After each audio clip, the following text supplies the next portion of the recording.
Alors, on va se mettre dedans. Mesdames, bonjour et merci de votre présence. Alors aujourd'hui, on va aborder un sujet qui est majeur dans le positionnement de votre offre et stratégiquement, et comment vous positionnez sur votre marché. Donc, et bienvenue aujourd'hui à cette journée qui est donc organisée dans le cadre du projet Interreg Peter Alcotra Alpimed Innove. Les objectifs de la journée, ce sera dans un premier temps donc les éléments pour comment définir sa stratégie. Donc on regardera un petit peu comment on détermine des objectifs d'entreprise, comment on analyse son environnement, les techniques pour analyser son environnement. Encore une fois, votre offre est positionnée sur un marché et donc vous avez une place sur ce marché. Donc comment vous pouvez vous positionner, et pour ce faire, il faut le connaître et l'analyser.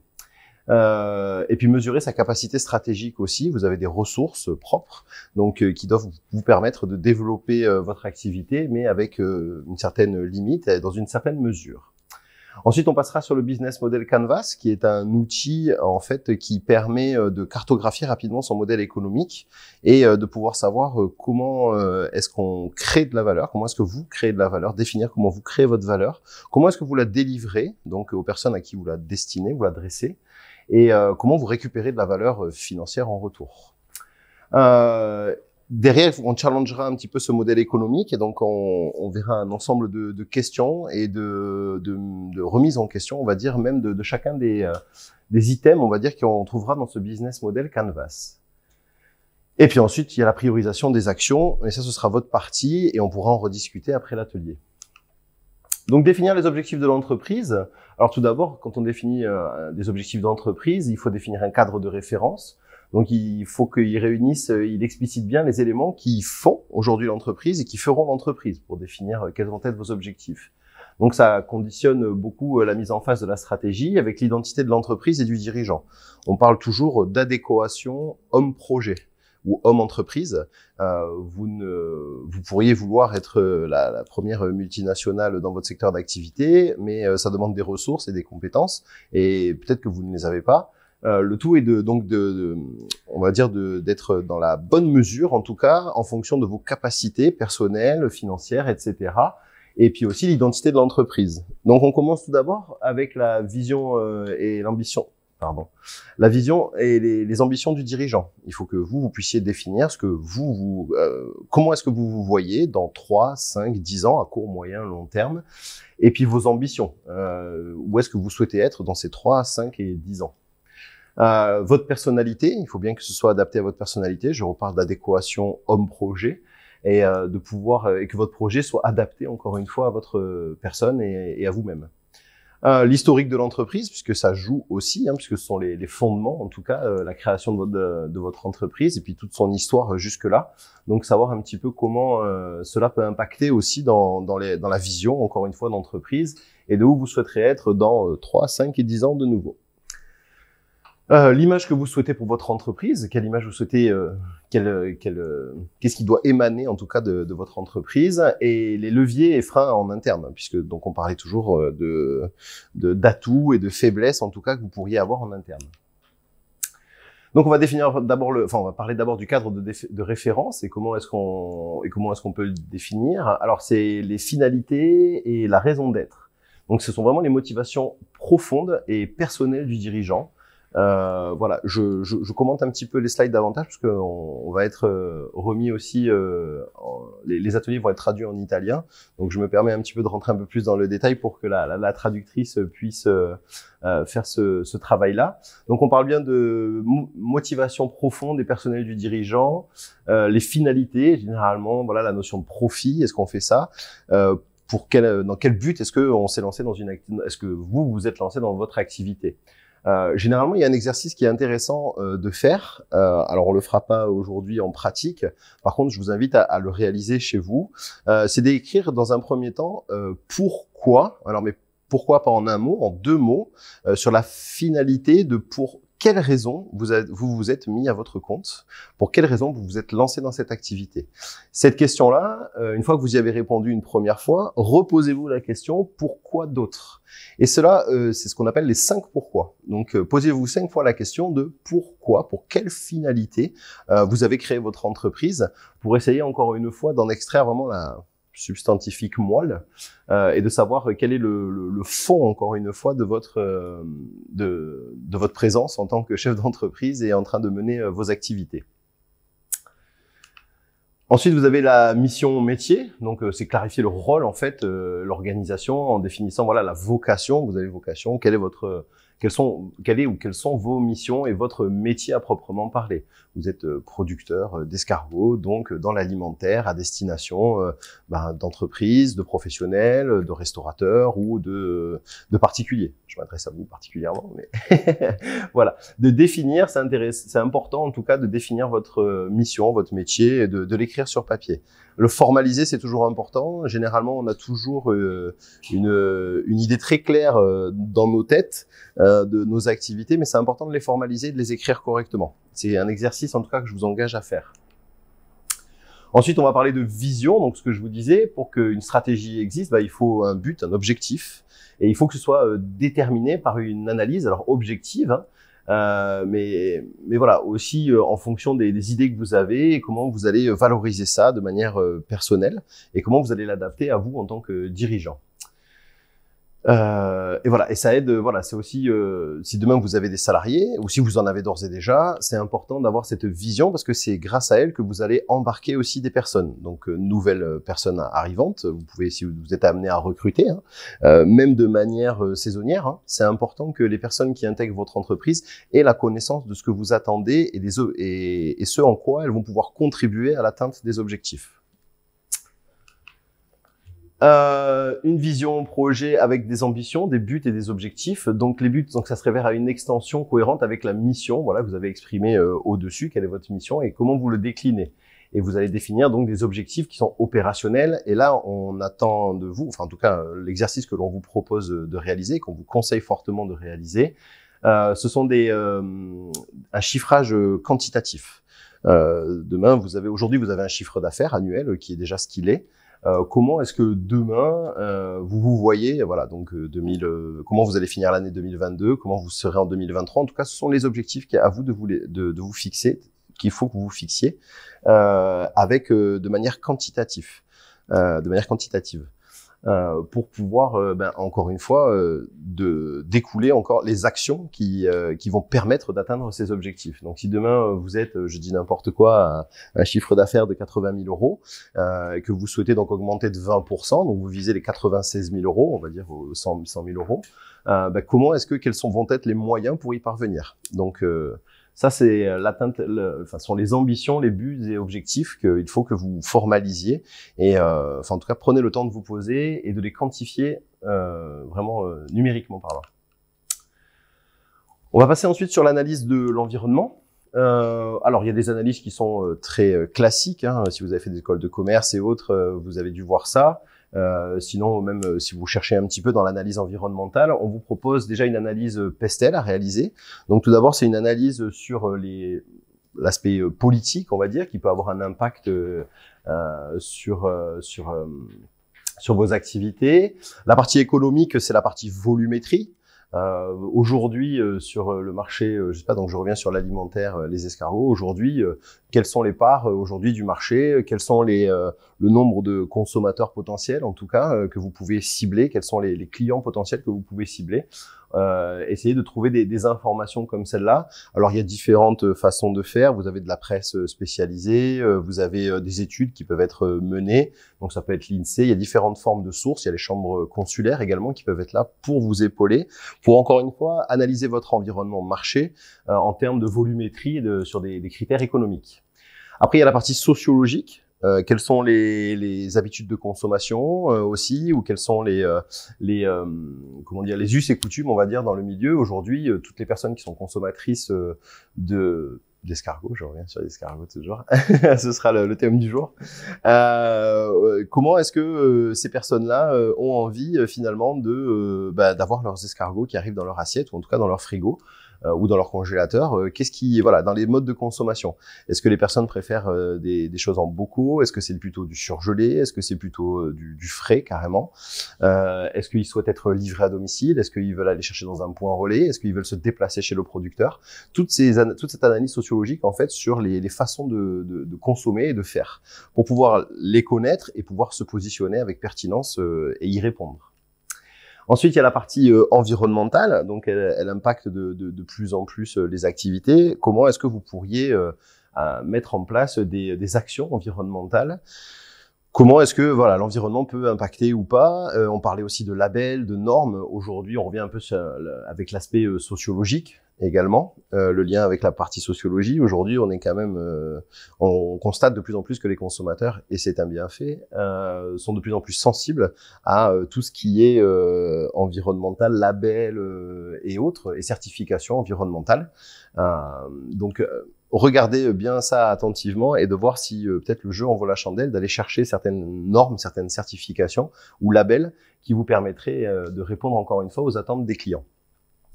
La partie légale, évidemment, puisque c'est même la première que l'on vous conseille de regarder, c'est la partie réglementaire.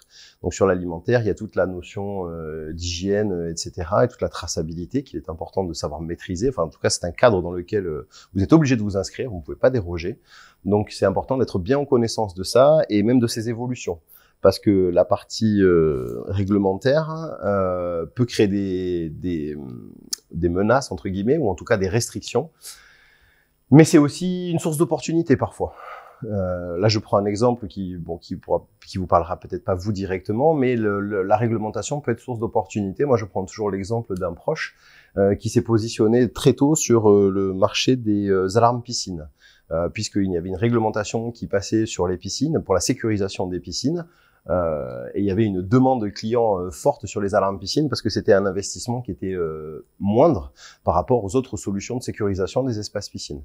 Il s'est positionné dessus très rapidement, il a vu l'opportunité réglementaire et il a su avoir suffisamment de stock au moment où tout le monde était en rupture puisque tout le monde s'est jeté dessus. Donc ça a été un positionnement, voilà, c'est une opportunité réglementaire qui peut se créer aussi. Donc toujours être en veille un petit peu sur ce qui se passe sur le côté légal des choses. Et puis ensuite, il y a la technologie.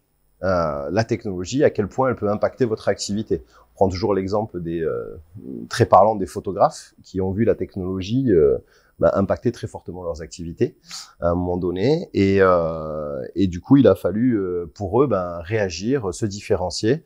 Aujourd'hui, la personne qui nous permet la captation de ces ateliers est photographe de métier, de formation, mais il s'est diversifié dans ses activités. Il continue à faire de la photo, bien entendu, mais il s'est également donc diversifié sur la partie captation vidéo et autres types de prestations sur lesquelles les clients l'attendaient et l'attendent toujours. L'analyse de l'environnement, vous avez les forces de porteur. Donc ces forces-là, donc c'est tout ce qui va mesurer l'intensité concurrentielle, à quel point votre marché peut être concurrentiellement restreint ou moins, en tout cas impactant. Vous avez les menaces d'entrants potentiels. Est-ce que c'est un marché qui est facilement intégrable par d'autres concurrents, donc qui peuvent impacter encore une fois vos parts de marché? Est-ce que vos fournisseurs, si tant est que vous ayez besoin de fournisseurs pour certaines de vos prestations, en tout cas, est-ce que certains fournisseurs vont être assez rudes? Est-ce qu'ils vont être faciles dans la négociation? Est-ce qu'ils peuvent impacter, en tout cas, votre modèle? Est-ce que les acheteurs ont un pouvoir de négociation ou est-ce qu'ils attendent en tout cas de la négociation? Si on revient sur votre cas pour les escargots, est-ce que des restaurateurs ont peut-être un poids en tout cas, ou en tout cas sont beaucoup dans la négociation et demandent des prix assez bas? Est-ce que le rapport peut être comme ça un petit peu je vais pas dire conflictuel, mais de négociation? Est-ce qu'il y a un rapport de négociation fort? En tout cas, c'est à prendre en considération dans votre positionnement. Les pouvoirs publics qui peuvent impacter en fonction, peut-être qu'il y a par exemple pour des terrains sur de la production, etc. Est-ce que les pouvoirs publics ont un intérêt, enfin en tout cas peuvent avoir un impact sur vos activités par rapport, je sais pas, à la mise à disposition de terrain ou différentes choses de ce type-là. Les produits de substitution aussi, donc ça c'est la concurrence indirecte en tout cas, ou directe, mais en tout cas il y a un besoin que vous proposez de combler de par vos activités, votre proposition de valeur, de par vos activités, de par ce que vous produisez. Est-ce qu'il y a des produits de substitution, de nouveaux produits de substitution, voire qui peuvent arriver? Donc ça c'est toute la concurrence. En gros, quand les personnes, pour combler leurs besoins, ne viennent pas vous voir, ben en gros la question à se poser c'est qui elles vont voir pour combler ce besoin-là. Alors, les facteurs clés de succès, effectivement, donc vous en avez plusieurs types et vous avez donc pour expliquer un petit peu la matrice, vous avez les facteurs clés de succès qui sont sur la gauche là. Donc, il y a les nouveaux et les existants d'ores et déjà et les différents marchés, nouveaux et existants. Donc, quand on est des facteurs de succès, de nouveaux facteurs de succès sur un marché existant, la bonne question qu'il faut se poser, c'est quels sont les nouveaux facteurs clés de succès nécessaires à la protection et l'extension de notre présence sur le marché actuel. Qu'est-ce qu'il faut maîtriser aujourd'hui pour pouvoir maintenir sa position sur son marché? Et on parle par exemple de tout ce qui est donc click and collect, livraison, positionnement numérique, etc. Des facteurs clés de succès nouveaux sur des marchés nouveaux, ben en gros la question c'est quels sont les facteurs clés de succès qui seraient nécessaires de maîtriser pour être compétitif sur les marchés de demain. Donc ça c'est être un petit peu en veille sur l'évolution de votre marché et être en capacité de maîtriser vraiment ce qui va être nécessaire de maîtriser encore une fois pour rester compétitif et conserver ses parts de marché. Sur les facteurs clés de succès existants, sur des marchés existants, quelle possibilité y a-t-il d'améliorer notre situation sur le marché existant en exploitant au mieux nos facteurs clés de succès actuels? Il y a peut-être des facteurs clés que vous maîtrisez d'ores et déjà, une production locale avec une destination, une proximité, un accès sur la production, etc. Je pense que voilà, à vous de vous poser la question s'il y a ces facteurs clés de succès que vous maîtrisez déjà, est-ce que vous pouvez les optimiser, les perfectionner? Et enfin, sur de nouveaux marchés, des facteurs clés existants qui sont déjà positionnés sur des nouveaux marchés, mais que vous pourriez vouloir adresser encore une fois avec votre offre. Voilà, quels sont les nouveaux produits, services que vous pourriez inventer? Comment est-ce que vous pourriez combiner différemment, on va dire, de manière créative, vos facteurs clés de succès et les compétences fondamentales actuelles? Donc voilà pour la partie facteurs clés de succès. Maintenant, il faut mesurer la capacité stratégique. Donc c'est l'étalonnage, on va dire le benchmarking qui doit être fait. Déjà, vous avez un étalonnage historique, donc quel est l'historique de votre entreprise, son ancienneté, son évolution, son positionnement, et quelles sont les différentes offres et les différents marchés que vous adressez. L'étalonnage interne, quelles sont vos ressources internes et à quel point elles peuvent conditionner aussi votre stratégie. Et ça vous permettra aussi d'identifier peut-être quelques faiblesses ou quelques points d'amélioration qu'il faudra apporter, ou en tout cas qu'il faudra traiter pour pouvoir appliquer la stratégie que vous aurez définie en amont. L'étalonnage avec les concurrents, il faut toujours bien entendu se positionner avec les concurrents par rapport à la concurrence aussi. Vous êtes sur un marché et généralement vous n'êtes pas seul. S'il y a un marché, c'est qu'il y a de la concurrence, toujours être en veille sur ce que fait la concurrence. Et on dit toujours à l'école, on nous a dit de pas copier finalement sur le voisin. Là, je vous engage pas forcément à copier, mais à regarder ce que fait le voisin, regarder la copie du voisin pour pouvoir en tirer les bonnes pratiques et retirer en tout cas ce qui serait pas souhaitable pour vos activités. Et puis bien sûr l'étalonnage avec les meilleures pratiques donc qui en découlent. Alors, il faut mesurer aussi sa capacité stratégique. Donc, il y a toute une donc c'est ce qu'on appelle la chaîne de valeur. Donc, à vous de regarder un petit peu sur chacun des items comment est-ce que vous pouvez intervenir dans votre chaîne de valeur. Comment est-ce que vous pouvez perfectionner les choses. Donc, vous avez la partie conception produit, la partie approvisionnement, la partie logistique, production, commercialisation et service. Tout ça, c'est ce qui va vous permettre de dégager de la marge. À vous de chercher, encore une fois, dans ce découpage analytique, on va dire, de l'organisation de l'entreprise, quels vont être les facteurs clés de succès. Est-ce que dans la conception, vous avez des choses que vous pouvez améliorer dans la conception de vos produits, dans la présentation de vos produits? Comment est-ce que vous vous approvisionnez? Alors, l'approvisionnement, bien sûr, on parle aussi de tout ce qui est contenant, par exemple, système de livraison, etc. Tout ce qui est approvisionnement, qui va vous pouvoir sur lequel vous pouvez interagir en tout cas ou optimiser les choses pour pouvoir encore une fois travailler sur votre marge au finish. Vous avez la partie logistique. Comment est-ce que vous pourriez intervenir dans votre domaine logistique Encore une fois, les livraisons, la gestion, encore une fois, des approvisionnements, toute la partie logistique, comment est-ce que vous pouvez l'optimiser? La production à proprement parler, bien entendu. La commercialisation, comment l'optimiser? On sait que des actions commerciales sont souvent assez chronophages. C'est compliqué la commercialisation. Maintenant, comment est-ce qu'on peut optimiser ça? Par exemple, en travaillant sur les cibles, les segments cibles que vous adressez. Est-ce que vous les adressez correctement? Comment est-ce que vous vous adressez à eux? Quels sont les moyens? Mais on le verra un petit peu après. Comment est-ce que vous pourriez être en capacité d'adresser votre offre, de communiquer votre offre à vos segments cibles de manière plus pertinente en tout cas, en limitant encore une fois les frais inutiles et en gagnant toujours sur votre marge. Et puis les différents services annexes que vous pouvez proposer. Comment est-ce que vous pourriez aller au-delà et gagner un peu plus, avoir un peu plus de marge sur, gagner sur vos marges à partir du moment où vous proposez de nouveaux services et de nouvelles choses au sein de vos activités. Voilà, l'évaluation de la stratégie, ça va être ça. Ça va être donc évaluer la pertinence. Est-ce que la stratégie proposée, est-ce qu'elle répond aux opportunités et aux menaces auxquelles l'organisation est confrontée? Est-ce que c'est acceptable? Est-ce que la stratégie proposée, elle répond encore une fois aux attentes des parties prenantes, que ce soit fournisseurs ou clients? Le niveau de risque, est-ce qu'il est acceptable pour vous? Le niveau de gain aussi, est-ce qu'il est acceptable? Il faut toujours avoir ce rapport financier, cet équilibre financier entre risque, charge, coût et gain. Et les parties prenantes accepteront-elles cette stratégie? Est-ce que tout le monde, toutes les personnes avec qui vous travaillez dans votre environnement, au sein de votre activité, est-ce qu'ils vont être en capacité de pouvoir y répondre et de s'intégrer là-dedans?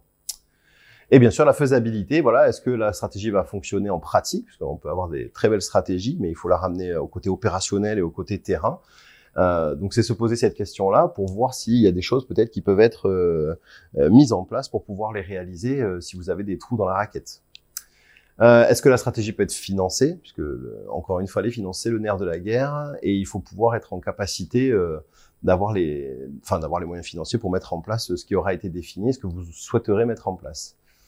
Les compétences nécessaires sont-elles disponibles ou peut-on les obtenir? Donc ça, c'est à vous de voir en fonction de votre stratégie et de ce qui aura été défini. Si vous avez les compétences vous propres en interne, ou s'il faut que vous externalisiez, vous alliez les chercher, ou alors que vous vous formiez vous-même ou que vous formiez certains de vos employés pour acquérir les compétences nécessaires. Et idem pour les ressources, bien entendu. Alors, cartographier son modèle économique. On va passer sur la partie certainement la plus sympathique, et je contrôle l'heure. Ce modèle économique, en fait, comment vous allez devoir le définir? Et c'est la matrice d'empathie, ce qu'on appelle, et c'est la connaissance client. Il faut se rappeler qu'il faut toujours avoir le client au centre de la réflexion. Le client, on dit toujours, c'est le patron. Hein. Le jour où il décide de s'en aller, il met tout le monde à la porte, hein, du patron jusqu'au dernier employé. Si le client ne vient pas consommer et n'est pas preneur de votre proposition de valeur et de votre offre, vous n'allez pas vous en sortir. Donc, il faut rentrer dans cette connaissance client et cette démarche empathique. Donc, en commençant par se demander qu'est-ce que pensent vos clients, qu'est-ce qu'ils ressentent, qu'est-ce qui est vraiment important pour eux. Les préoccupations majeures, les inquiétudes, les aspirations. Si on revient sur le domaine alimentaire, par exemple, comme je le disais tout à l'heure, si on parle sur l'étude un peu sociologique et sur les éléments sociologiques, on est tous à vouloir aujourd'hui avoir des produits sourcés. On aime bien savoir d'où viennent les produits. On aime qu'ils soient bio ou en tout cas issus d'une agriculture raisonnée, respectueuse de l'environnement, etc. Qu'est-ce qu'entendent ces personnes-là? Vos clients, qu'est-ce qu'ils entendent? Qu'est-ce que disent les amis? Qu'est-ce que dit le chef? Qu'est-ce que disent les personnes qui comptent pour elles? En gros, c'est essayer de rentrer un petit peu dans l'intimité, de comprendre un petit peu ces personnes-là et d'avoir un discours adapté en tout cas pour répondre à leurs attentes. Qu'est-ce qu'ils voient? Quel est leur environnement, leurs amis? Ce que le marché propose? C'est un état des lieux un petit peu de ce qu'ils ont devant les yeux lorsqu'ils vont faire l'acte d'achat, en tout cas pour combler le besoin auquel vous proposez de répondre de par votre offre. Comment est-ce que eux, qu'est-ce qu'ils attendent et qu'est-ce qu'ils voient d'habitude? Comment vous allez pouvoir vous inscrire là-dedans de manière pertinente et leur donner envie de consommer plus vos offres que celles des autres. Que dit-il, que fait-il ce client? Les attitudes en public, les apparences, les comportements vis-à-vis d'autrui. Je pense que là-dessus, on revient un petit peu sur cette notion, de valorisation, encore une fois, des produits. Je pense que les personnes peuvent être, par exemple, on apprécie toujours lorsqu'on fait un apéritif ou quelque chose et lorsqu'on délivre, et lorsqu'on dépose sur la table des produits, on est toujours ravi de dire ah ben tiens, ça ce sont les escargots de Villars, ça c'est la charcuterie de Saint-Martin-Vésubie et ça vient de la Roya. Peu importe, mais c'est cette notion-là de qu'est-ce que disent ces personnes-là, ces attitudes en public, ces apparences. Donc comment valoriser tout ça et les aider à le faire en tout cas, ou en tout cas répondre à ces attentes-là.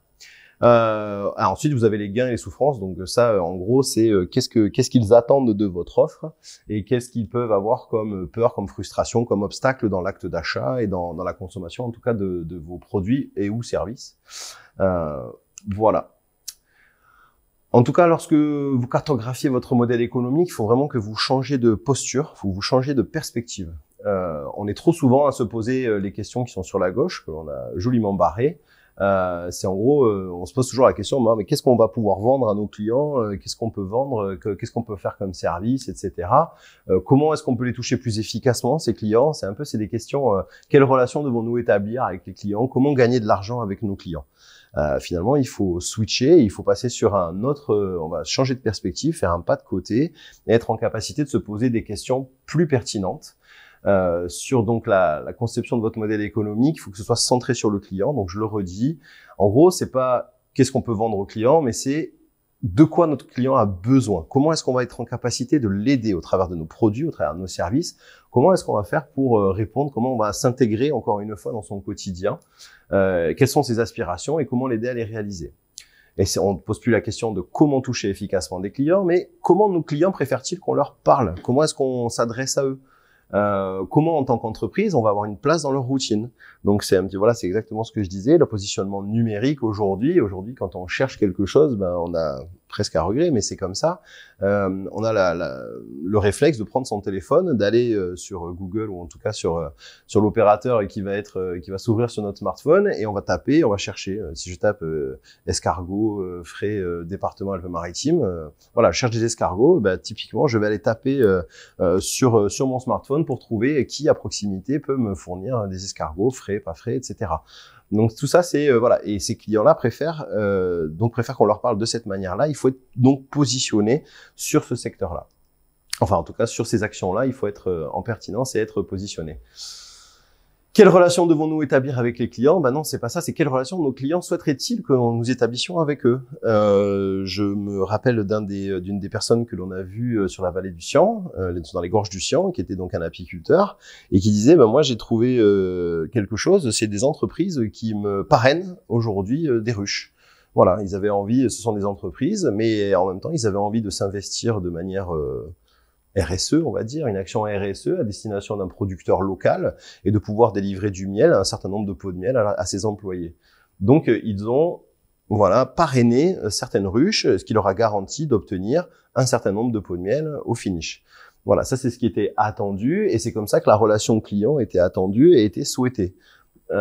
Donc voilà, un exemple de ce qui peut être fait. Ensuite, peut-être qu'il y a des relations clients qui peuvent être plus directes. Peut-être que aussi quand on est producteur, peut-être qu'il y a la présence sur marché, de pouvoir échanger avec la personne, de pouvoir mettre en avant son savoir-faire, de pouvoir faire des visites aussi sur le site de production, faire un petit peu de pédagogie. Peut-être que c'est ça qui est attendu par les clients. En tout cas, se poser la question de qu'est-ce que les clients souhaitent, quel lien ils souhaitent établir avec nous. Ensuite, le dernier point, c'est donc comment gagner de l'argent avec nos clients. C'est pas la bonne façon de poser la question. C'est pour quelle valeur les clients sont-ils réellement disposés à payer, encore une fois. Qu'est-ce que nous, on va pouvoir créer comme valeur pour lesquelles les clients vont pouvoir venir et nous, on va pouvoir capter en retour de la valeur financière. Bon. Je pense qu'il n'y a pas grand-chose de plus à dire. Donc, la matrice Business Model Canvas se présente comme ceci. C'est une matrice qui est particulièrement intéressante de par sa simplicité et aussi de par la complexité qui peut en découler. Vous avez un premier aspect qui est la proposition de valeur. Ça, ce sont vos activités, mais c'est également l'image que vous avez envie de donner à votre entreprise. Qu'est-ce qu'il va y avoir derrière en plus dans votre entreprise? Généralement, de cette proposition de valeur, on peut en découler ce qu'on appelle une punchline ou une tagline, ou en tout cas quelque chose qui va vous permettre comment le dire différemment? Est-ce que je cherche un slogan qui pourrait être parlant? Mais je sais pas, mais par exemple pour la Chambre de commerce et d'industrie, je pense qu'on parle d'être au plus près des entreprises. Je me rappelle d'un vieux slogan où on disait, qui disait toujours près et au plus près. On était donc dans la réactivité, on était là si besoin, toujours prêt à venir aider, et on était au plus près de nos entreprises. Donc ça faisait partie de notre proposition de valeur, au-delà du fait de dire que l'on faisait des formations, que l'on faisait de l'accompagnement, que l'on faisait du conseil, qu'on accompagnait, etc., des collectivités. On était toujours prêt et au plus près. C'est ce qui en découlait, c'était notre réelle proposition de valeur et comment on avait pu la formuler en une phrase. Donc il y a ce premier exercice de la proposition de valeur au milieu. Ensuite on passe, parce qu'il y a une logique, vous le verrez, à la segmentation client. Les segments clients, à vous de les définir. Est-ce que vous faites du particulier? Est-ce que vous faites du professionnel? Est-ce que vous faites du professionnel qui s'adresse lui-même à des particuliers? Voilà. Comment, et puis sur chaque marché, est-ce que c'est un segment professionnel de la restauration? Est-ce que l'hôtellerie peut être encore différent? Est-ce qu'il y a des X choses, enfin voilà, à vous de définir les segments et de travailler un maximum dessus pour affiner et de se poser toujours la question de est-ce qu'on peut aller plus loin, est-ce qu'on peut affiner davantage la segmentation client, parce que ça permettra ensuite donc de mettre la bonne proposition de valeur qui va en face. Peut-être que ce que vous proposez à des professionnels, et c'est même quasi sûr, ne sera pas la même chose que ce que vous allez proposer à des personnes classiques, à une clientèle particulière, de particuliers. Ensuite, donc vous avez la relation client qui est donc représentée avec un joli cœur. C'est comment est-ce que vous avez la capacité déjà d'attirer vos clients, de leur donner envie de consommer chez vous. Donc, comme on le disait tout à l'heure, de mettre sur la table, de payer en tout cas pour votre offre, hein, que ce soit des produits ou des services. Mais c'est également comment est-ce que vous allez entretenir une relation tout au long du parcours client. C'est-à-dire quand ils viennent consommer chez vous, lorsqu'ils prennent commande, en tout cas, quel est le lien que vous établissez, quel est le lien que vous allez établir avec eux. Et puis également, a posteriori, comment est-ce que vous fidélisez, comment est-ce que vous pouvez fidéliser votre clientèle? Comment est-ce que vous conservez le lien et cette relation client? On parle de parcours client depuis la transformation de vos prospects en clients et jusqu'à la fidélisation de vos clients. Ensuite, vous avez les canaux de distribution. Donc, c'est comment est-ce que vous adressez votre offre à vos clients et comment est-ce que aussi il y a un retour. Et comment est-ce que vous allez capter aussi, on parle aussi des systèmes de règlement. En gros, ce sont tous les échanges que vous allez pouvoir avoir avec vos clients. Et tout ça, ça va générer des revenus, on va le voir après. Donc ensuite, vous avez les activités clés. Quelles sont les activités clés que vous devez maîtriser? Les ressources clés internes que vous devez avoir. Si vous n'avez pas la capacité de les avoir en interne, quels sont les partenaires clés sur lesquels vous allez pouvoir vous appuyer pour générer toujours ces activités clés qui vont générer la proposition de valeur que vous allez adresser à vos clients. Donc vous avez la proposition de valeur centrale, vous avez la segmentation client qui est là. Donc là, vous avez le lien entre votre proposition de valeur, les liens entre votre proposition de valeur et vos clients. À droite, c'est toute la partie infrastructure et en bas, vous avez la viabilité financière. Parce que comme vous le comprendrez bien, on sépare en deux, la proposition de valeur est centrale, mais elle se découpe en deux. Donc vous avez là la génération de valeur et là, vous avez la délivrance, comment vous créez la valeur. Comment vous créez la valeur et comment vous la délivrez à vos clients et pour pouvoir capter de la valeur ensuite. Je prends l'exemple, voilà la comparaison, je fais le parallèle entre le cerveau humain et la matrice. En gros, vous avez le cerveau gauche qui est la logique, et donc c'est toute la partie infrastructure, coût nécessaire pour pouvoir créer de la valeur. Et le cerveau droit, c'est la partie émotionnelle, mais c'est la matrice droite, donc qui est la matrice de valeur. Comment vous créez de la valeur. Donc voilà, l'exercice que l'on vous proposera de faire et sur lequel donc on vous transmettra l'ensemble des supports. Pour pouvoir réaliser ce type de travail-là. Donc, vous avez cette matrice. On vous engage à commencer donc soit par la proposition de valeur, soit par le segment de client, les segments de clients, ou inversement. D'ailleurs, ça peut s'inverser 1 et 2. Mais bon, comme on l'a vu, le client au centre de la réflexion. Donc, vous pouvez le faire de manière parallèle. Aujourd'hui, à qui vous adressez votre offre? Et de les définir et d'essayer de voir jusqu'à où ça peut être pertinent de descendre, encore une fois, en termes de granularité, on va dire, des segments clients que vous adressez pour pouvoir être au plus fin, au plus juste, tant dans la proposition de valeur que vous allez leur adresser, tant dans la relation client que vous allez définir avec eux, Il y a des professionnels qui ont pas la même nécessité, par exemple, que des particuliers sur le relationnel client. En tout cas, dans le relationnel que vous allez avoir avec eux, ce ne seront pas les mêmes attentes. En tout cas, à vous de travailler là-dessus. Les canaux de distribution, j'en parlais tout à l'heure. En cinquième, les sources de revenus. Donc, on commence par la partie un peu sympa, entre guillemets. C'est comment est-ce que, donc, quelle valeur je délivre, comment je la délivre à mes segments clients et à qui je la délivre et comment je capte de la valeur en retour.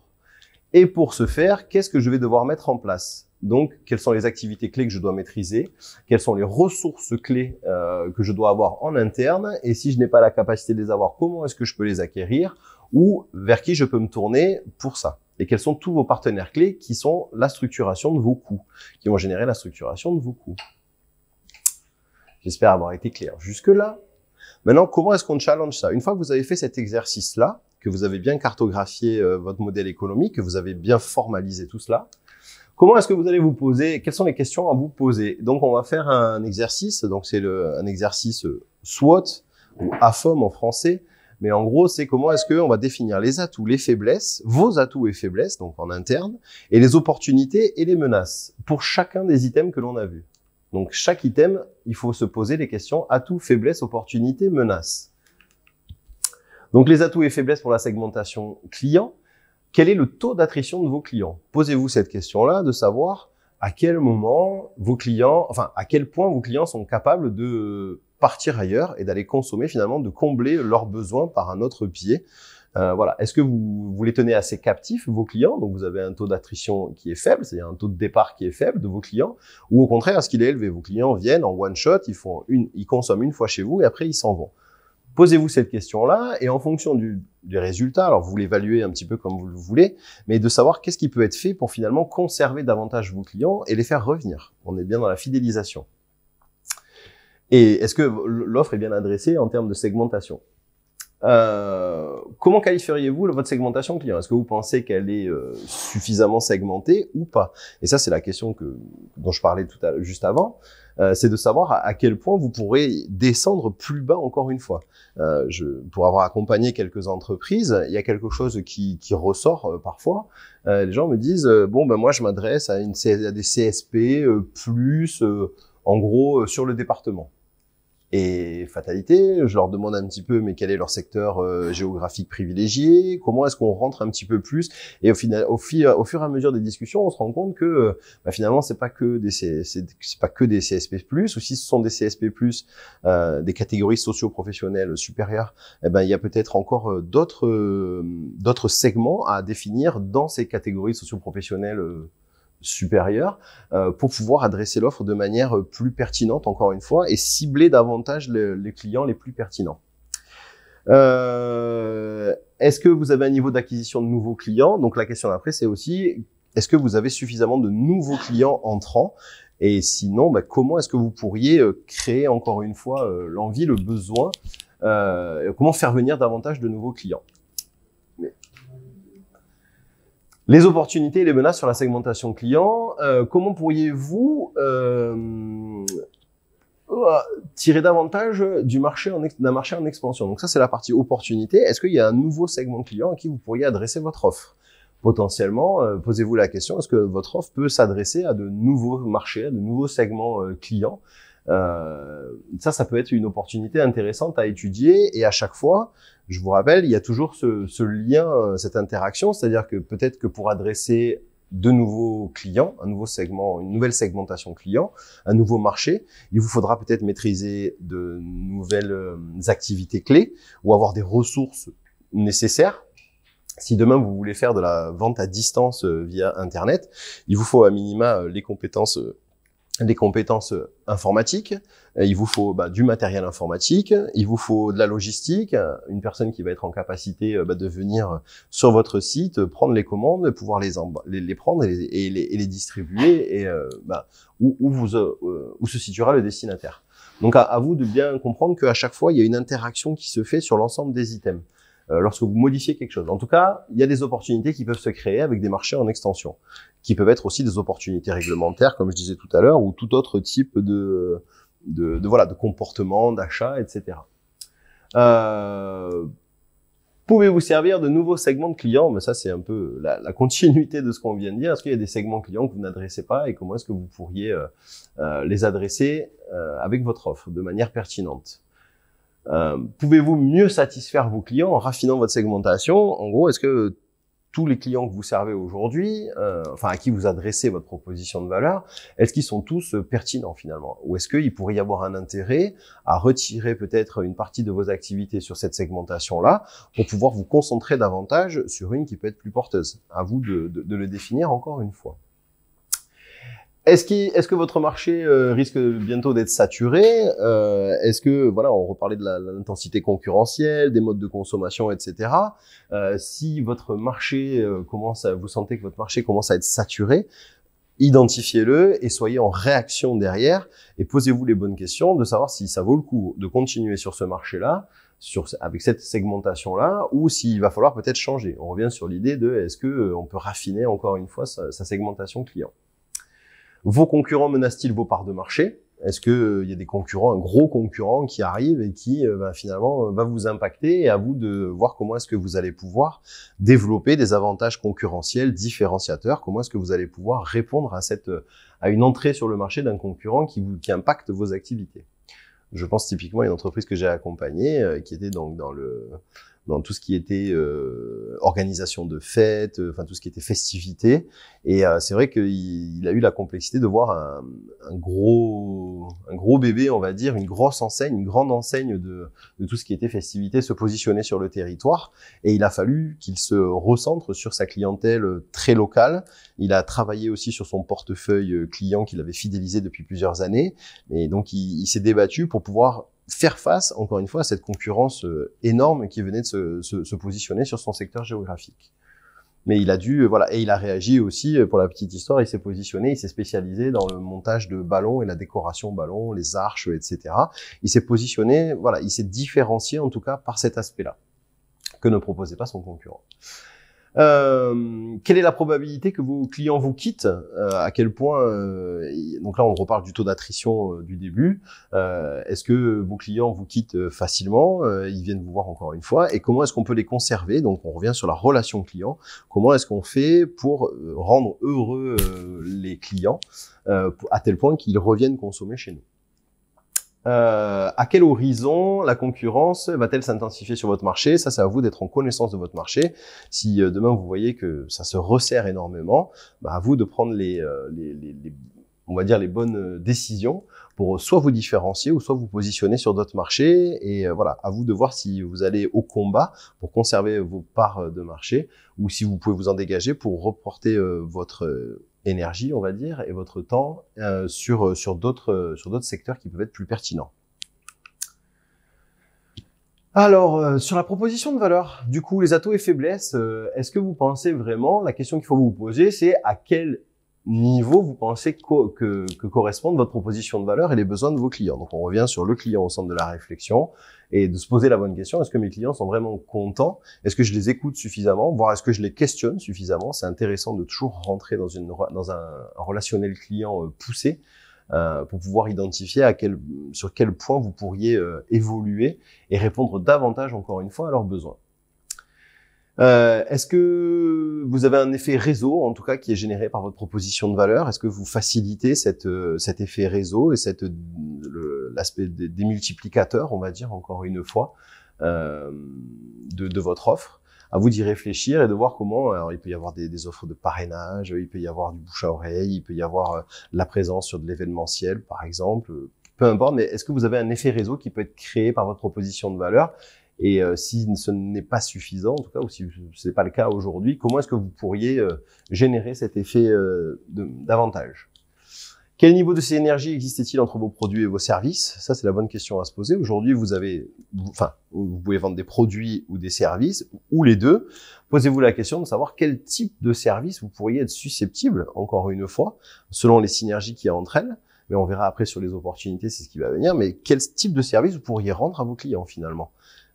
Si vous vendez un produit en particulier, peut-être que ce produit va avec d'autres produits finalement. Donc pourquoi ne pas simplement proposer ces produits-là en complémentaire, en vente additionnelle? Dernièrement, j'ai dû me racheter des plaques de cuisson de cuisine.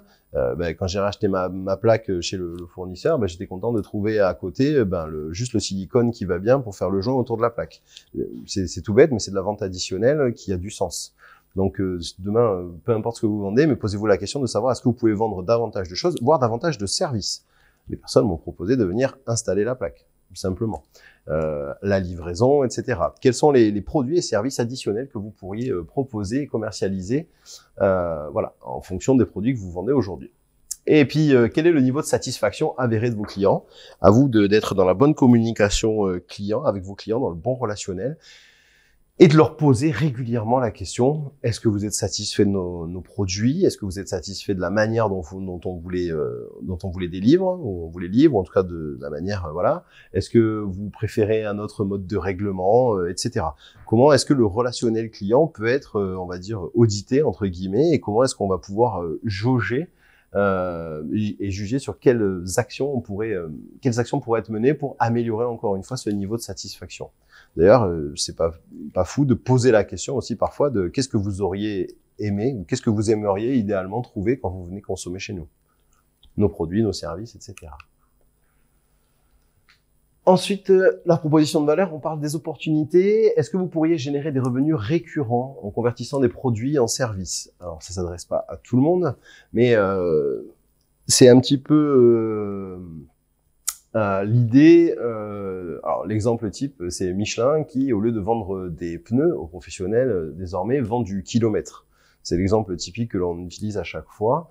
Encore, voilà, c'est plutôt que de vendre du pneu, je loue des pneus avec du service de change, de rechange, etc. et tous les services qui vont avec, mais c'est sous forme d'abonnement, donc ça permet d'avoir une visibilité financière pour l'entreprise et une gestion, voilà, et pour le client finalement, mais c'est ce qui était attendu. Eux, ce qui importait aux clients, c'était d'avoir des pneus qui étaient en bon état et qui permettaient de rouler, de garantir que tout se passait bien avec leur flotte de véhicules.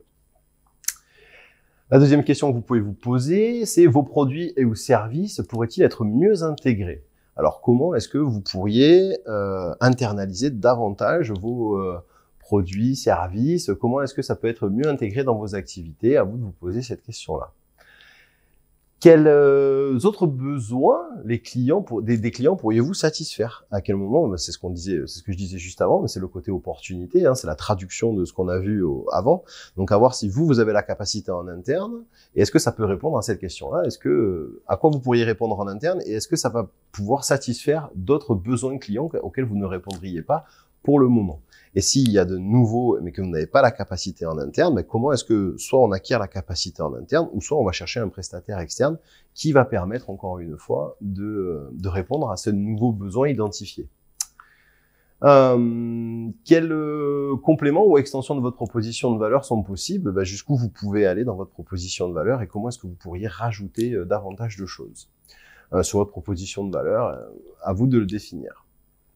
Ou est-ce que c'est très restreint, encore une fois, à cause des ressources financières, ressources humaines, capacités, compétences, jusqu'où vous pouvez aller? Et enfin, quelles autres tâches pourriez-vous accomplir pour vos clients? Donc, on revient sur la notion un peu de service ou d'autres tâches. Comment est-ce que vous pouvez répondre à d'autres besoins clients? Peut-être que... je sais pas, tout simplement, j'ai accompagné dernièrement une entreprise qui est donc un épicier qui fait uniquement des produits locaux, qui produit ça, et il me disait parfois j'ai un peu de complexité, c'est un petit peu complexe pour moi par rapport à de la saisonnalité, d'expliquer aux gens que déjà il y a une saisonnalité, donc je peux pas avoir tous les produits, puis il y a certains produits finalement qu'ils ne maîtrisent pas, finalement ils n'achètent pas parce qu'ils ne savent pas ce qu'ils vont en faire, ils ne savent pas le cuisiner, ils ne savent pas faire. Et ce que tu peux faire peut-être, et c'est ce qu'il met en place aujourd'hui, donc déjà il propose des recettes à partir de chacun des produits. Il propose des recettes bien faites. Alors, au début, pour la petite histoire, il passait par Marmiton, sur le réflexe Internet, et je lui dis, mais tu rigoles, il y a des livres locaux, enfin, la mère Barral, le livre de médecin, etc. Ça nous fait sourire, mais on a tous plus ou moins dans notre bibliothèque, généralement, ou sinon, ça vaut le coup de l'avoir, pour, voilà, avoir des recettes locales et des recettes simples par rapport à des produits qui sont locaux et saisonniers. Donc, c'était tout l'intérêt, voilà. Donc ça, c'était une tâche tâche pour le client qui arrive devant et qui dit je sais pas le cuisiner, comment est-ce qu'on peut l'aider à réaliser l'acte d'achat de par une simplification de comment on va traiter le produit derrière, parce que pour le client c'était un frein. Et ensuite, donc, sur les différentes menaces, est-ce qu'il y a des produits, des services de substitution qui sont disponibles finalement? Est-ce que le client peut aller chercher à combler son besoin d'une autre manière que par son propre que par votre propre proposition de valeur? À vous d'identifier ça et d'être en veille là-dessus et d'être vigilant en tout cas pour travailler sur vos aspects différenciateurs. Qu'est-ce qui fera que c'est plus avantageux de venir consommer vos produits, vos services plutôt que d'autres produits ou services de substitution? À vous de vous démarquer, ou en tout cas de travailler sur cette démarcation-là si vous voyez que c'est que ça devient une réelle menace en tout cas pour votre activité. Est-ce qu'il y a des concurrents qui proposent un meilleur prix ou plus de valeur à proprement parler? Donc ça, c'est à vous de vous, dans votre positionnement, de définir sur votre marché. Mais on revient sur la connaissance marché, la connaissance, le benchmark de vos concurrents et des offres alternatives de substitution. À un moment donné, s'il y a quelqu'un qui propose un meilleur prix, à vous de vous différencier et d'expliquer pourquoi votre prix est supérieur, de le justifier en tout cas et d'être en capacité de mettre en avant ce qui fait que votre prix est supérieur. Ou si lui fait une proposition de valeur supérieure, à vous de définir et de dire peut-être que vous rattrapez sur le prix. Logiquement, qui dit proposition de valeur élevée dit prix élevé. C'est compliqué d'avoir une proposition de valeur élevée à un prix bas. D'ailleurs, c'est quelque chose que l'on déconseille à beaucoup de créateurs d'entreprises, parce que c'est un peu j'ai envie de dire, c'est humain et naturel de vouloir faire des super trucs et en même temps de vouloir se commercialiser au départ, surtout au début d'activité. Donc, on essaie de faire des super trucs à des prix un peu au rabais ou négociés, etc. C'est une erreur à ne pas commettre. C'est un positionnement qu'il faut avoir et qu'il faut affirmer. À un moment donné, on peut pas faire de la super qualité à un super prix. C'est pas possible. Je reprendrai rapidement l'exemple de ce qu'on a dans notre journée de formation des 5 jours pour entreprendre qu'on adresse donc aux créateurs d'entreprises. On prend un exemple entre de la cristalline et une eau dont je me souviens plus le nom de la marque, mais c'est pas grave. Mais la cristalline, c'est la bouteille à 50 centimes. L'eau en question, c'est la bouteille à 350 €. Mais parce que elle est décorée de diamants Swarovski, elle a encore une fois, elle a des feuilles d'or, elle est filtrée aux ultraviolets, je sais pas quoi. Et puis c'est juste pour être posée sur une table sur un restaurant à Saint-Tropez pour dire j'ai une bouteille d'eau à 350 €. Mais le positionnement est affirmé. Et il est assumé pleinement. Mais du coup, on a une matrice généralement qu'on montre, c'est un U comme ça, et ce qu'il faut éviter, c'est d'être dans le creux du U. En gros, c'est soit on fait de la volumétrie et on a un prix concurrentiel comme la cristalline, soit on fait de l'hyper qualitatif, on se différencie par ça et on peut travailler effectivement avec des prix plus élevés. Mais voilà, donc c'est juste affirmer sa position. La relation client, alors comment est-ce que vous évaluez vos relations avec vos clients, et puis que ce soit de manière avérée, comment est-ce que vous réalisez? Posez-vous la question et posez-leur la question, mettez en place questionnaire, entretien informel, questions comme ça. Généralement, c'est ce que vous faites, de poser la question de manière informelle. Est-ce que vous êtes content? Est-ce que de créer cette relation client. Maintenant, vous pouvez essayer de le formaliser aussi et d'étendre un petit peu plus pour avoir une meilleure visibilité, encore une fois, de leur satisfaction et travailler sur ce relationnel client. Qu'est-ce qui peut être attendu aussi par vos clients? Quel est le niveau d'adéquation entre donc la qualité de vos relations et vos segments clients? Est-ce que chaque segment client est parfaitement satisfait de vos prestations, de vos produits et de vos services? Quel niveau d'engagement est consenti par vos clients dans vos relations? Est-ce qu'ils sont capables d'aller peut-être plus loin avec peut-être une forme d'abonnement, voilà. Et essayez de voir jusqu'où vous pouvez aller et jusqu'à quel engagement vos clients sont prêts à aller pour vous. Enfin, pour votre proposition de valeur, encore une fois, et vos offres. Et comment décririez-vous votre marque? Ça, c'est à vous de voir si votre marque est suffisamment connue, si elle est suffisamment porteuse, et comment travailler dessus si vous avez cette nécessité-là de ce besoin un petit peu de reconnaissance, de travailler en tout cas sur la notoriété de votre marque. En termes d'opportunités, sur le relationnel client, Est-ce que dans votre suivi client, est-ce que vous avez un potentiel d'amélioration? On parle de suivi client, encore une fois, de parcours client. Est-ce que vous pouvez améliorer ces choses-là? Est-ce qu'il y a un gros potentiel ou pas? Est-ce que c'est attendu par vos clients? Comment est-ce que vous maintenez le lien? Déjà, comment vous le créez? Comment vous le maintenez? Et comment vous faites en sorte que vos clients soient fidélisés? Comment resserrer vos relations avec vos clients? Donc là, on en revient sur chaque étape. Quelles actions vous pourriez mettre en place pour améliorer ce relationnel client? Est-ce que vous pouvez améliorer la personnalisation? Est-ce que aujourd'hui, c'est quelque chose qui est très attendu par les consommateurs, d'avoir des offres personnalisées, de ne pas être considéré comme un numéro parmi tant d'autres? Donc, comment travailler ça? Et est-ce que vous avez cette possibilité d'améliorer la personnalisation de vos offres?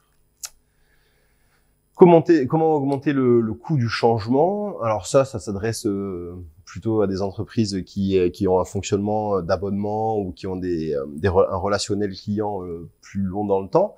Mais en gros, comment convaincre les personnes de rester chez vous plutôt que de partir. Mais c'est assez spécifique, ça s'adresse pas à tous les types d'activités. Mais enfin, en tout cas, je pense que vous avez compris le sens de la chose, c'est est-ce que vous pouvez augmenter le coût du changement et essayer de conserver un petit peu plus captifs vos clients. Avez-vous identifié et éliminé les clients non rentables? Finalement, c'est une question qu'il faut se poser aussi à un moment donné. On garde des clients parfois avec le temps. Parfois, il faut savoir un peu faire table rase et filtrer un petit peu certains clients, surtout les mauvais payeurs, j'ai envie de dire, ou des personnes qui finalement, en termes de rentabilité, ne sont pas hyper porteurs. Il faut savoir peut-être s'en détacher à un moment donné pour récupérer un petit peu de temps, d'énergie, etc., à consacrer à des personnes qui seraient plus pertinentes, à des clients plus pertinents et souvent plus rentables.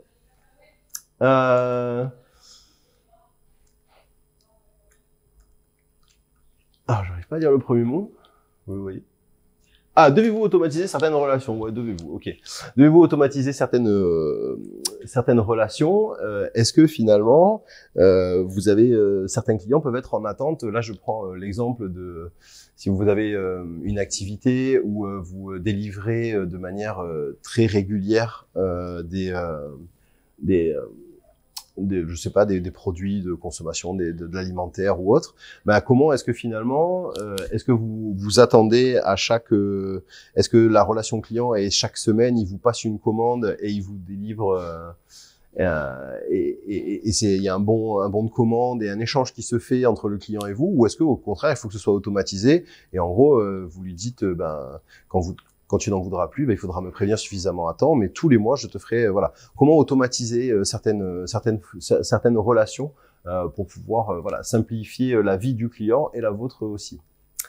Vos relations avec les clients risquent-elles de se détériorer? Ça, à vous de l'identifier, et d'être vigilant en tout cas, et de maintenir un niveau de satisfaction élevé et de conserver un relationnel dans le temps avec une certaine récurrence en tout cas. Vos canaux de distribution, les atouts et faiblesses des canaux de distribution. Comment évaluez-vous vos canaux de distribution? En gros, dans canaux de distribution, vous avez, c'est ce que je disais, depuis la communication de vos offres jusqu'à la délivrance de vos offres, comment vous les délivrez. Et puis même comment vous communiquez avec, il y a toute la partie communication aussi dans le canal de distribution. Donc comment est-ce que vous évaluez tout ça? Est-ce que quand vous faites une campagne promotionnelle sur un produit, est-ce que vous en évaluez les retours? En tout cas, on vous conseillera toujours d'évaluer en retour la portée de l'action, de chaque action, et comment est-ce que vous pouvez le perfectionner. Est-ce que vos canaux de distribution sont rentables à un moment donné? Ou est-ce qu'il faut que vous retravaillez dessus? On revient sur la chaîne de valeur tout à l'heure avec la logistique, etc. Là aussi. Quel niveau de pénétration vos canaux de distribution? Donc à quel point vous arrivez à toucher? Mais là on revient sur l'évaluation, encore une fois, de vos canaux de distribution et à quel point vous êtes en capacité de toucher vos clients. Comment sont perçus comment sont perçus vos canaux par vos clients? Est-ce que vos clients vous trouvent archaïques dans vos communications ou dans votre livraison ou dans votre même dans les contenants, etc. Est-ce qu'à un moment donné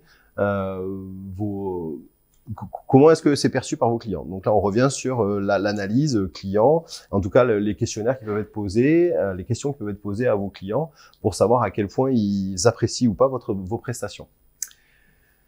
Le niveau d'intégration de vos canaux de distribution, est-ce que c'est bien intégré? Est-ce que vous maîtrisez les choses en interne? Est-ce que c'est externalisé? À vous de voir. Et à quelle mesure vous pouvez jouer là-dessus. Est-ce que c'est une source d'économie d'envergure aussi, vos canaux de distribution? Est-ce qu'à un moment donné, vous pouvez faire en sorte de réaliser des économies d'envergure? Et est-ce qu'elles sont bien adaptées? Est-ce qu'ils sont bien adaptés à vos segments clients? Donc ça, on revient sur la matrice d'empathie. Et c'est à un moment donné, quand vous vous adressez à vos clients, est-ce que c'est de manière pertinente et vous pouvez même leur poser la question à eux. Et on revient aussi sur la partie questionnaire de satisfaction. Et qu'est-ce qui pourrait être amélioré vis-à-vis de leurs attentes. Sur les canaux de distribution, des opportunités. Alors, comment est-ce que vous pouvez améliorer la rentabilité ou la performance de vos canaux? Donc ça, on l'a bien compris. Pourriez-vous améliorer l'intégration de vos canaux? Est-ce que vos canaux, vous les maîtrisez ou est-ce que vous déléguez, mais est-ce que vous pouvez en internaliser? À quel point vous pouvez les maîtriser? Est-ce que vous pourriez trouver de nouveaux canaux, partenaires complémentaires? Est-ce qu'il y a d'autres moyens d'aller faire du business? Est-ce que vous pouvez intégrer certains groupements professionnels, certains groupes de travail, etc. À vous de voir un petit peu ce qui peut être fait. Pourriez-vous augmenter vos marges en amont directement avec vos clients? En servant directement vos clients, pardon. Est-ce que si vous internalisez la compétence, est-ce que vous pouvez augmenter en tout cas vos marges? Pouvez-vous améliorer la décoration des canaux des segments clients? Là encore une fois, vos segments clients, vous leur adressez, vous leur délivrez votre offre par un biais. Est-ce que ça peut être perfectible et améliorable? Est-ce qu'il y a des concurrents qui menacent vos canaux? Vos canaux risquent-ils de ne pas être adaptés à vos clients? Ça, ce sont toutes les questions que l'on vous engage à vous poser. Les sources de revenus. Quel est le niveau de vos marges aujourd'hui? Est-ce que vous pensez que c'est suffisant? Ou est-ce que c'est trop faible?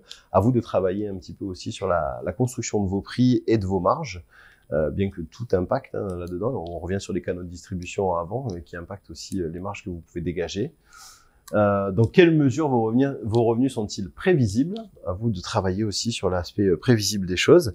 Donc on revient sur la notion de est-ce qu'il ne faut pas développer peut-être des offres avec une certaine récurrence, des offres d'abonnement, pourquoi pas, ou en tout cas essayer d'avoir un petit peu plus de visibilité sur vos sources de revenus.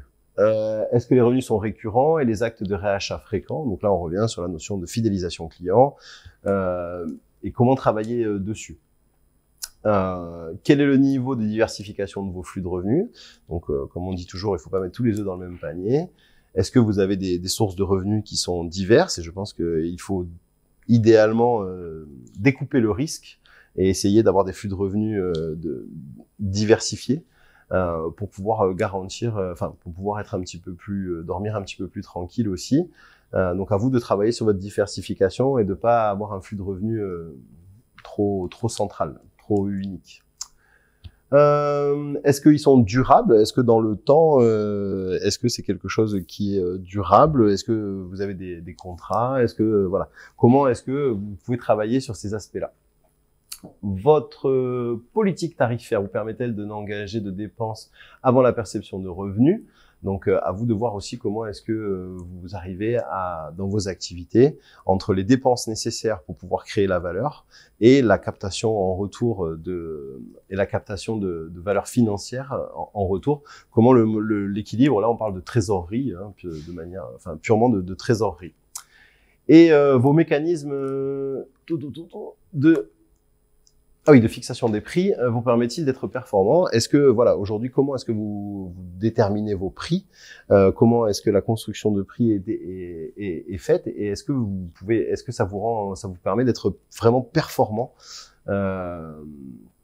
dans vos activités et pérenne, encore une fois? Dans les opportunités et menaces, vous avez donc les sources de revenus. Donc là, on est sur la partie opportunités. Pourriez-vous remplacer des revenus ponctuels par des revenus récurrents? Donc on revient sur la notion de récurrence, de forfait, etc. et de visibilité dans le temps. Pour quels autres éléments les clients seraient-ils disposés à payer? On en revient sur est-ce que vous avez des produits ou des services additionnels que vous pourriez proposer pour satisfaire les besoins de vos clients? Avez-vous des opportunités de vente annexes? Non, c'est quoi? Bon, est-ce que vous avez des ventes supplémentaires que vous pourriez réaliser, des opportunités de vente adaptées, pardon, en interne ou avec des partenaires? Est-ce que donc je reparle de produits additionnels et de ventes et de services additionnels. Quels autres flux de revenus pourriez-vous adapter ou créer? Comment est-ce que vous pourriez avoir d'autres rentrées d'argent? Qu'est-ce qu'il pourrait y avoir comme exemple que je pourrais vous donner là-dessus? Bon, là, j'ai pas d'exemple qui me vient, donc on va passer au point d'après. Pouvez-vous augmenter les prix? Ça, c'est la bonne question aussi. À un moment donné, dans votre construction de prix, est-ce que vous pensez que sur votre marché, par rapport à la concurrence, par rapport à ce que les clients sont susceptibles de pouvoir payer pour vos services et vos produits, est-ce que vous pouvez augmenter cette tarification-là? Donc ça, ce sont toutes les opportunités que vous pourriez avoir. En termes de menaces, est-ce que vos marges sont menacées par des concurrents ou des technologies? Est-ce que voilà, vous n'êtes plus en capacité de tenir le rythme? Êtes-vous trop dépendant d'un ou plusieurs flux de revenus? Donc ça, on revient sur la diversification des flux de revenus. Et quels flux de revenus sont appelés à disparaître? Identifiez d'ores et déjà si vous avez des flux de revenus qui peuvent disparaître pour pouvoir anticiper et réadapter. Sur la partie activité et faiblesse, alors j'ai conscience maintenant qu'on fait l'exercice que ça devient un petit peu lourd de passer toutes ces questions en revue. C'est vrai que c'était plus dans l'échange que ça aurait pu être. C'est plus des slides qui sont faites pour l'échange, mais je resterai à disposition pour répondre aux différentes questions. En tout cas, toutes ces questions-là ont du sens et je vous engage encore une fois à vous les poser. Quelle est l'efficacité avec laquelle sont déployées vos activités clés? Est-ce que vous êtes suffisamment efficace dans tout ce que vous faites dans vos activités? Donc dans la production, dans la maintenance du terrain, par exemple, dans l'appropriation de chaque étape clé en fait de votre activité. Est-ce que vous êtes parfaitement efficace ou est-ce que vous pourriez améliorer cette efficacité-là? Est-ce que vos activités clés sont facilement copiables? Ça c'est dans les à vous de voir si vous pouvez les dupliquer ou ou finalement comment est-ce que vous pourriez vous diversifier et faire en sorte de garder un avantage concurrentiel différenciateur si vous faites quelque chose que finalement peu d'autres personnes peuvent réaliser ou n'ont pas la compétence pour. Quel est le niveau de qualité d'exécution de vos activités clés? Est-ce que donc voilà, quand vous réalisez vos activités clés, est-ce que vous êtes à un niveau d'exécution de manière qualitative? Est-ce que vous êtes à un niveau élevé ou pas élevé? Est-ce que vous pouvez travailler dessus en tout cas? Quel est le niveau de répartition et entre exécution interne et externalisée? Donc ça, c'est à vous de poser la question pour réaliser vos activités, enfin en tout cas pour générer votre proposition de valeur. Dans vos activités clés, vous avez des ressources clés et des partenaires. À quel point vous pourriez internaliser davantage si ça a un intérêt, encore une fois, et si c'est en pertinence pour votre rentabilité financière, etc. Les opportunités en termes d'activités clés, est-ce que la standardisation de certaines activités est-elle envisageable? Est-ce que finalement vous pourriez un petit peu industrialiser certaines activités pour simplifier les choses et vous dégager des ressources? Est-ce que vous pouvez travailler sur la performance globale de votre entreprise de manière générale avec vos activités clés? Un support informatique, est-ce que améliorerait-il la performance? Est-ce que l'informatique et la technologie peut avoir un impact positif sur vos activités? À vous de vous poser ces questions-là. Ne serait-ce que pour la prise de commande. Voilà, si demain vous avez un site internet avec une plateforme de commande, ça simplifie le rapport plutôt que d'avoir à prendre le téléphone et de dire oui, de noter sur un bout de cahier, etc. C'est comment est-ce qu'on peut simplifier. Est-ce que l'informatique peut apporter en tout cas et améliorer la performance et vous faciliter dans la vie, on va dire, au quotidien dans vos activités clés? Quelles activités clés pourraient être bouleversées? Donc ça, c'est est-ce qu'il y a des choses sur lesquelles vous pourriez être impacté? Mais ça, c'est donc sur les menaces, donc c'est tout ce qui est extérieur. Comment est-ce qu'à un moment donné, vous avez des activités qui pourraient être bouleversées et il faut donc comment anticiper en tout cas sur ce type d'impact qui pourrait y avoir sur vous? Et est-ce que la qualité de vos activités est menacée? Est-ce que vous pourriez être amené à travailler entre guillemets moins bien ou mieux par rapport à des événements extérieurs qui pourraient arriver à vous de les anticiper, de maintenir votre niveau de qualité ou de switcher sur certaines activités. Alors, on avance, il en reste 3. Hein. Alors, les ressources clés, en termes d'atouts faiblesses, vos ressources clés sont-elles un avantage concurrentiel? Est-ce que en interne, vous avez des compétences? Est-ce qu'il y a des choses que vous savez faire dans votre boîte ou est-ce que vous avez, je sais pas, un terrain spécifique, ou est-ce que vous avez qu'est-ce qui, dans vos ressources clés, vous permet d'obtenir un avantage concurrentiel différenciateur? Notez-les et travaillez dessus pour les mettre en avant, même de manière sur la communication ou en tout cas pour maintenir en tout cas cet avantage-là. Vos besoins en ressources sont-ils prévisibles? Est-ce que vous savez de quoi vous allez avoir besoin chaque année? Et est-ce que vous êtes en capacité d'identifier vos ressources nécessaires à l'avenir? Est-ce que c'est prévisible ou est-ce que vous savez pas trop? Il y a des ressources. À quel point vous maîtrisez en fait votre visibilité sur vos besoins en ressources internes? Et quand je parle ressources, c'est matériel, humaine, financière, etc. Est-ce que vous avez suffisamment de visibilité? Est-ce que c'est suffisamment prévisible ou pas? En tout cas, travaillez sur cet aspect-là, d'avoir la meilleure visibilité sur les ressources nécessaires. Quel est le niveau de maîtrise de vos ressources clés? Ça à vous de, voilà. Est-ce que vous maîtrisez assez peu? Vous avez besoin de beaucoup de saisonniers? Du coup, se pose la question de, est-ce que je vais trouver des saisonniers? Est-ce que je vais trouver des saisonniers suffisamment impliqués et de bonne qualité, etc. Mais à quel point, voilà, vous maîtrisez ça? C'est important de le savoir, enfin, d'en être conscient, mais je pense que vous l'êtes. Mais en gros, si vous n'êtes pas en parfaite maîtrise des ressources clés, comment est-ce que vous allez travailler dessus? Les opportunités. Alors, serait-il possible d'utiliser moins de ressources coûteuses pour obtenir le même résultat? À vous de vous poser ces questions-là. Dans vos ressources, il y a peut-être des choses qui vous coûtent plus cher que d'autres. Comment est-ce que vous pourriez substituer ça? On revient sur la partie, est-ce qu'il vaut mieux internaliser? Est-ce que finalement votre transporteur, en fonction du nombre de livraisons, de la volumétrie de vos livraisons, etc., est-ce que votre transporteur, il vous coûte trop cher? Et est-ce que c'est peut-être mieux d'internaliser, d'acheter un véhicule et de pouvoir gérer la livraison avec un salarié? Ou est-ce que au contraire vous êtes en train de, mais ça peut être l'inverse, hein, vous avez un camion de livraison avec un salarié donc retenu pour aller faire de la livraison, etc.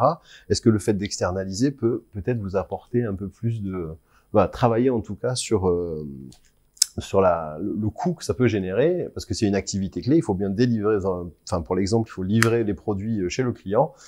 Que ce soit quelqu'un en interne ou quelqu'un d'extérieur, le client finalement il s'en fiche un peu. À vous de travailler sur vos coûts en tout cas et de regarder s'il y a un travail qui peut être fait à ce niveau-là. Quelles ressources clés, voilà, serait-il préférable de se procurer auprès de partenaires? Donc c'est ce que je viens de dire. Quelles ressources clés sont sous-exploitées? Alors ça, c'est intéressant aussi de regarder dans vos entreprises ce qui est finalement surexploité et sous-exploité, et de réajuster et d'essayer de tirer le meilleur parti, on va dire le plus de profit de chacune des ressources. Encore une fois, technique, enfin matérielle, financière et humaine. Avez-vous des brevets ou autres découvertes inexploitées qui pourraient avoir de la valeur pour d'autres? Ça, c'est une question qu'il faut bien se poser et essayer de voir s'il y a des choses qui peuvent être envisagées dans ce sens-là. Mais bon, mais pourquoi pas? Peut-être sur un mode de production particulier ou sur une méthodologie. Il peut y avoir un appareil créé particulier, un appareil particulier créé au moment de la production. Pourquoi pas? Allez chercher un peu de propriété intellectuelle pour la valoriser. Risquez-vous d'être confronté à une rupture de l'offre de certaines ressources? Est-ce qu'il y a certaines ressources qui risquent de se couper là, demain? Je parlais de ressources matérielles, peut-être qu'il y a des logiciels, je sais pas, d'exploitation qui peuvent s'arrêter. Il peut y avoir, est-ce que votre matériel informatique est trop obsolète et il risque de claquer à un moment donné? Comment être en mesure d'anticiper, encore une fois, d'identifier toutes ces ressources clés et de regarder un petit peu si elles sont au goût du jour ou si elles arrivent peut-être confrontées à une rupture, on va dire, ou confrontées à une limite. Et puis la qualité aussi de vos ressources est-elle menacée? Est-ce que toutes vos ressources, c'est ce que je suis en train de dire, vous apportent toujours tout le niveau en tout cas attendu pour pouvoir encore une fois créer votre valeur? Alors, les partenaires clés, comment sollicitez-vous vos partenaires aujourd'hui? Comment est-ce que vous les sollicitez de manière classique, j'ai envie de dire, ou est-ce que vous allez négocier? Est-ce qu'il y a des choses qui peuvent être envisagées vis-à-vis de vos partenaires? Et quand je dis partenaire, c'est au sens très large. Ça peut aller de l'expert comptable pour simplement la gestion de vos comptes etc. Mais comme ça peut aller sur des groupements, je parlais de groupements professionnels, je pense aux BNI qui sont des regroupements pour la création de relationnels d'affaires, on va dire. Mais comment est-ce que vous les sollicitez? Comment est-ce que vous travaillez avec ces partenaires pour aller plus loin? Est-ce que c'est juste un rapport classique de premier niveau? Mais comment est-ce que finalement aller peut-être plus loin, pour du relationnel commun, parce que je voulais parler aussi de la notion d'apporteur d'affaires, de génération d'affaires de par vos partenaires.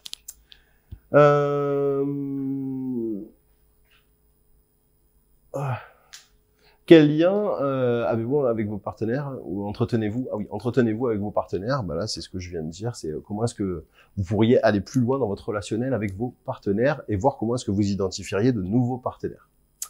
Donc, les opportunités d'externalisation existent-elles? Est-ce que, encore une fois, il y a des opportunités d'aller externaliser certaines activités clés? Et donc, limiter vos ressources clés, et il peut y avoir un intérêt. Est-ce qu'il y a une collaboration plus étroite avec les partenaires adéquats en question pour pouvoir mener vos activités à bien? Des opportunités...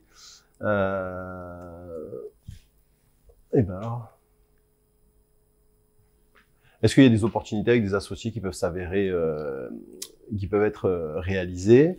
Donc là, on parle apporteur d'affaires, etc., dans un sens comme dans l'autre, d'ailleurs. Mais regardez un petit peu cette notion réseau et d'échange. Les canaux de distribution des partenaires pourraient-ils vous aider à toucher certains clients? Donc ça, évidemment, les partenaires que vous avez ont une clientèle, ont leurs activités et diffusent. Est-ce qu'à un moment donné, votre offre peut être intégrée, ou à quel moment vous pourriez bénéficier, en tout cas, de ce type comment discuter avec vos partenaires pour aller chercher de nouveaux clients? Des partenaires pourraient-ils compléter votre proposition de valeur? Ça, c'est la question. Est-ce qu'il y a de nouveaux partenaires à aller intégrer pour pouvoir, encore une fois, travailler votre proposition de valeur et l'adresser à de nouveaux segments clients? Risquez-vous de perdre des partenaires? Mais ça, à vous de voir si vos partenaires sont fiables, stables. Est-ce que vous pouvez vous appuyer sur eux? Vos partenaires pourraient-ils collaborer avec vos concurrents? Ça, c'est une menace. Hein. Peut-être qu'il y a des partenaires qui finalement peuvent aller aussi travailler avec la concurrence. C'est légitime malgré tout. Mais à vous d'être en vigilance là-dessus et d'essayer de conserver un relationnel privilégié avec vos partenaires pour qu'ils restent, en tout cas, avec vous. Êtes-vous dépendant aussi de certains partenaires? C'est la question qu'il faut se poser, et donc de maintenir un lien de qualité si en tout cas vous avez une forme de dépendance avec ces partenaires-là, et voire même anticiper et avoir une solution un petit peu de secours si vos partenaires clés auprès desquels vous pourriez être dépendant, de pouvoir switcher facilement. Et enfin, la structure des coûts. Vos coûts sont-ils prévisibles? Donc, on revient sur la notion de visibilité et de maîtrise de vos coûts. Quelle cohérence y a-t-il entre vos coûts et votre modèle économique? Est-ce que vos coûts qui conditionnent votre prix finalement et vos revenus, et l'équilibre financier avec les revenus, est-ce que vous pensez que c'est parfaitement en cohérence et plus ou moins travailler dessus, ou en tout cas maintenir un niveau élevé? Quel est le niveau de rentabilité de vos opérations? Donc, travailler sur votre rentabilité. Là aussi, c'est dans la confection du prix, dans la conception et la création du prix. Regardez si vous êtes suffisamment rentable. Et est-ce que vous pouvez bénéficier d'économies d'échelle? En gros, plus vous vendez et plus vous faites de rentabilité. En opportunité, est-ce que vous pouvez réduire vos coûts? C'est la seule opportunité que vous pourriez avoir. Et en risque, quel coût risque de devenir imprévisible? Est-ce qu'il y a des coûts que vous ne maîtrisez pas et qui pourraient venir impacter encore une fois vos activités? Ou quel coût menace d'augmenter plus rapidement les revenus correspondants? Est-ce que, encore une fois, il y a des coûts qui peuvent être particulièrement impactants? Et voilà, donc essayez d'être le plus en prévision et de regarder ce qui peut être une menace pour vos coûts, et en tout cas travailler sur ces coûts-là pour augmenter votre rentabilité. Merci en tout cas de votre attention. J'ai essayé de faire court. C'est un exercice qui qui appelle plus à l'échange. Donc c'est un petit peu particulier sur ce type-là. En tout cas, avec les supports, je pense que vous aurez ce qu'il faut pour déjà prendre le temps de se poser ces bonnes questions et travailler ce modèle économique et ce positionnement de votre offre. Et puis je reste à votre entière disposition, aux coordonnées qui sont indiquées là pour vous accompagner et répondre à vos questions. Merci. Merci.